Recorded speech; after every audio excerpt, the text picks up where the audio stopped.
Visi misi you anjay. Halo para bengek squad, apa kabarnya? Bagaimana? Masih jadi beban keluarga? Kayak saya dong, ngebebani tetangga.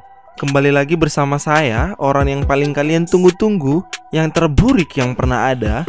Kali ini saya akan merangkum sebuah film yang sangat-sangat terbaru dan diperankan langsung oleh abang kelas saya sewaktu di Chicago, yaitu Jason Statham. Film ini berjudul Wrath of Man, menceritakan seorang bos mafia yang kehilangan anaknya karena dibunuh oleh para perampok.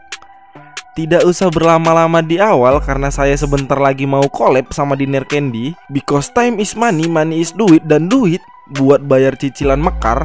So, let's watch this video. Cerita berfokuskan kepada seorang mantan mafia yang melamar kerja di perusahaan Fortico. Fortico itu adalah sebuah perusahaan yang menukarkan uang ke setiap mall. Pria ini disebut Hedge dan ini bernama Bullet. Bullet mengetes fisik, kemampuan dan pengetahuan Hedge. Pada penilaian, dia mendapat nilai pas-pasan. Namun dia diterima bekerja di sana. Saat di loker, ada dua orang pria yang selengean selalu meremehkan Hedge. Berlanjut kepada pengantaran pertama, ia bersama pria selengean tadi mengantarkan uang ke sebuah mall.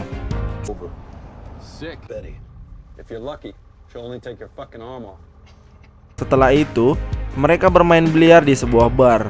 Ada seseorang lelaki yang bekerja di Fortico juga mendatangi Hedge dan mencari ribut dengannya. Namun Hedge dengan santai memberikannya uang dan menyuruhnya untuk pergi dari hadapannya. Pada hari kedua pengantaran, mereka mendapat masalah. Bullet yang masuk ke dalam sebuah mall membawa uang telah disandera oleh para perampok. Pria itu kelihatan ketakutan, namun Hedge malah menunjukkan wajah biasa saja. Mereka bergerak sesuai dengan arahan para perampok. Pada saat sampai di lokasi, mobil mereka dihadang dari depan dan belakang. Para perampok tersebut menyuruh mereka untuk melemparkan uangnya ke mobil yang ada di belakang mereka. Hedge melemparkan uangnya sambil menembak salah satu perampok. Ia menghabisi seluruh para perampok dengan santai dan tidak merasa ketakutan sama sekali. Ia menembaki sesuai tepat pada objek. Salah satu perampok masuk ke dalam gedung. Hedge mengejarnya dan langsung menembaknya hingga bengek. Pada saat di kantor, ia diinterogasi kenapa tembakannya sangat tepat mengenai sasaran, sedangkan pada saat dites, ia hanya mendapat nilai pas-pasan. Setelah diinterogasi, ia keluar dan disambut oleh seluruh pekerja di sana dan diberikan tepuk tangan. Sewaktu di perjalanan, mobil mereka dihambat oleh beberapa perampok lagi yang ingin mengambil duit mereka. Para perampok menyuruh mereka untuk turun dari mobil. Namun pada saat Hedge turun dan memperlihatkan wajahnya, para perampok itu malah lari ketakutan seolah-olah mereka melihat monster. Hedge mendatangi rumah salah satu karyawan di Fortico dan ia menginterogasinya dan menanyakan beberapa hal. Di sela-sela itu, Hedge juga bercerita alasan ia masuk ke Fortico. Jadi gini, Hedge sebenarnya mempunyai seorang anak laki-laki semata wayangnya bernama Doggy. Hedge menemani Doggy selama ia liburan di sana. Namun Hedge malah mendapat telepon dari pasukannya untuk mengawal mobil Fortico. Ia sempat menolak, namun mereka mengatakan hanya melihat saja kemana arah mobil Fortico itu pergi. Karena hanya sebentar, Hedge mengiyakannya. Mereka berhenti di pinggir jalan. Hedge meninggalkan Doggy sendirian di dalam mobil, sementara ia mengecek kemana arah mobil Fortico melintas. Dan ternyata mobil Fortico itu telah dibajak oleh para perampok. Doggy yang melihat kejadian itu langsung menelepon ayahnya karena ketakutan. Namun ia malah didatangi dan disuruh turun dari mobil. Namun Doggy malah ditembak dan meninggal di tempat. Hedge berusaha mendatanginya namun ia juga ditembak. Setelah kejadian itu, Hedge menyuruh anak buahnya untuk datang ke rumahnya untuk mencari tahu siapa pelaku pembunuh anaknya. Mereka mulai mendatangi target. Mereka menyiksanya dan menanyakan pada siapa ia bekerja.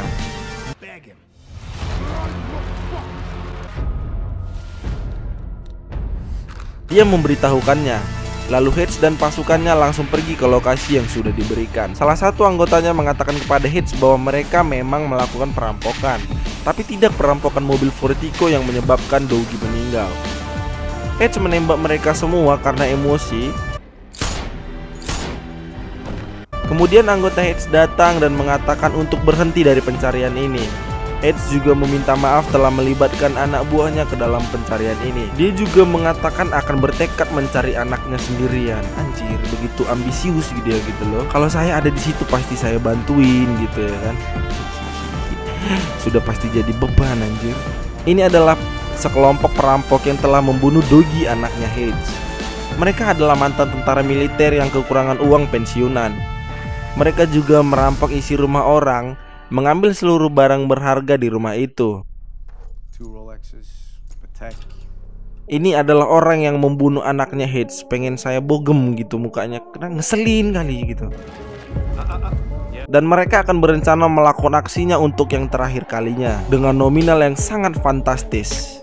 Sudah jelas tujuannya adalah markas Fortico. Mereka mempunyai orang dalam yang akan memberi informasi mengenai keadaan di sana. Di markas Fortico sendiri, mereka sedang briefing sebelum bekerja. Mereka pun berangkat dan mengerjakan bagiannya masing-masing. Sewaktu di perjalanan, Bullet mengatakan yang sejujurnya kepada Hedge bahwa dia adalah bagian dari para perampok itu. Dan Bullet juga memberitahu bahwa mereka akan melakukan aksinya hari ini di markas Fortico. Bullet mengatakan kepada Hedge untuk mengikuti arahan dari mereka untuk menyelamatkan nyawanya. Hedge dengan santai mengiyakan perkataan Bullet. Mereka mengikat tangan Hedge dan masuk ke dalam mobil. Sesampainya di dalam, mereka mulai beraksi dan menyandera seluruh pegawai. Apabila ada yang melawan, maka akan ditembak.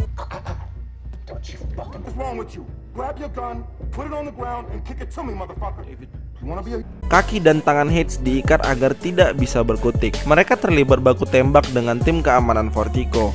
Namun peluru yang dilayangkan pihak Fortico tidak mempan, karena tubuh para perampok dilapisi dengan anti peluru dan hanya merasakan geli-geli basah apabila terkena peluru. Seluruh pasukan tim Fortico tumbang dibuat mereka dan bergegas mengambil uangnya. Di saat ada celah, Hedge langsung menyerang seorang perampok yang menjaganya. Dia menyekek perampok itu hingga bengek tak sadarkan diri. Hedge juga melepaskan pengikat yang ada di tangan rekannya. Sementara tim SWAT sedang datang ke lokasi dengan dilengkapi seluruh peralatan dan seluruh pasukan. Hedge menghajar mereka satu persatu.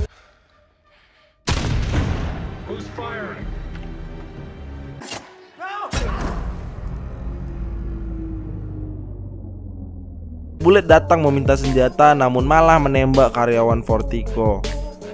Bullet juga menembaki Hedge hingga tepar. Para perampok pergi dari markas Fortico. Mereka menabrak mobil polisi yang menghalangi di depan dan terjadilah kejar-kejaran. Namun mereka masuk ke dalam sebuah gedung. Setelah masuk, mereka langsung menutupnya hingga kepolisian tidak bisa masuk ke dalam. Ketua dari perampok itu menyuruh anggotanya untuk mengangkati uangnya. Namun ia malah dibunuh oleh anggotanya sendiri.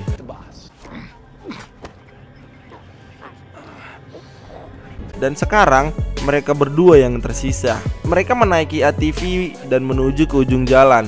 Ada sebuah mobil di sana dan mereka melakukan sesuai dengan yang direncanakan. Namun, ia juga membunuh Bullet agar seluruh uangnya berada di tangannya.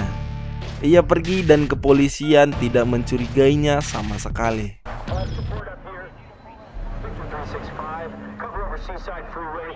Sesampainya di rumah dengan bergelimangan harta, ia mendengar ada sebuah telepon berdering dan ternyata berada di dalam tas yang berisi uang. Dan yang lebih gilanya lagi, sudah ada Hedge di sana. Dia adalah orang yang memasukkan handphone tersebut ke dalam tas agar bisa dilacak. Hedge akhirnya berjumpa dengan orang yang membunuh anaknya. Ia memberikan sebuah kertas yang bertuliskan hati, jantung, dan paru. Dan di balik terdapat foto Doggy, anaknya Hedge yang ia bunuh. Hedge langsung menembaknya sama persis mengenai bagian yang membuat anaknya mati. Dan di akhir film, dia dijemput oleh anak buahnya. Tamat. Anjir, keren sih filmnya. Bagaimana menurut kalian? Saya selalu bertanya-tanya kepada diri saya sendiri, kenapa setiap kali Jason Statham memerankan sebuah karakter, karismanya selalu terlihat gitu loh anjir. Orang yang tidak banyak bicara namun dapat membuat musuh bengek. Parah sih, parah. Ini asli parah, epic banget ini. Jadi teruntuk kalian yang baru bergabung di channel ini, saya sarankan untuk berlangganan dengan NSP suara saya. Jangan tanya kenapa channel ini masih sepi penontonnya. Ya walaupun sepi yo rapopo, saya akan selalu bersyukur dengan apa yang saya kerjakan, dengan apa yang saya bangun. Saya dan seluruh jajaran yang bertugas sekaligus sponsor penyemangat hidup pamit undur diri dan mengucapkan berhenti menjadi beban keluarga. And the last, don't forget to subscribe. Peace.